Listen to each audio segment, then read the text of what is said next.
21 ছেপ্টেম্বৰ জুবিন দা মানে আহিব আৰু গোটেই মানুহবিলাকে এয়াৰপৰ্টত ভিৰ কৰি আছে, কিমান ভিৰ, মানুহৰ ভিৰ। আৰু আমিও গৈছো 4টা বজাত ৰাতি। তাৰপিছত ৰখি ৰখি ৰখি ৰখি যেতিয়া মোটামুটি 6:30 মান বাজিছে, গোটাই VIP ফ্লাইঅভাৰৰ ওচৰত হঠাতে বহুত চিঞৰ শুনা পালো।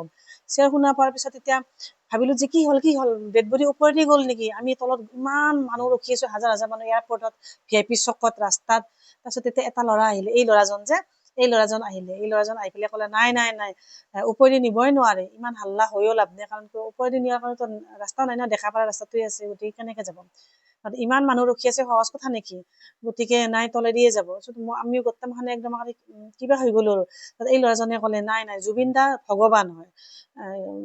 তাৰপিছত সি ক'লে যে এয়াৰপৰ্টত মই চিকিউৰিটি আছিল নে কিবা কাম কৰিছিল এয়াৰপৰ্টত, ভালকে মানে হাল্লাতে শুনা নগ'ল। সি কৈছে যে একবাৰ চেল্ফি উঠিব খুজিলো, তাৰমানে জুবিন দা চেল্ফি উঠি পেলাই কৈছে কি, হাতত 500 টকা এখন গুজি দি পেলাই গুচি গৈছে। এই কৈছে জুবিন দা মানুহ নহয়, জুবিন দা হৈছে ভগৱান। গতিকে তাৰমানে এনেকে মানুহক, এই হাজাৰ হাজাৰ মানুহক ঠগাব নেকি, ওপৰেদি তলেদি আহিব।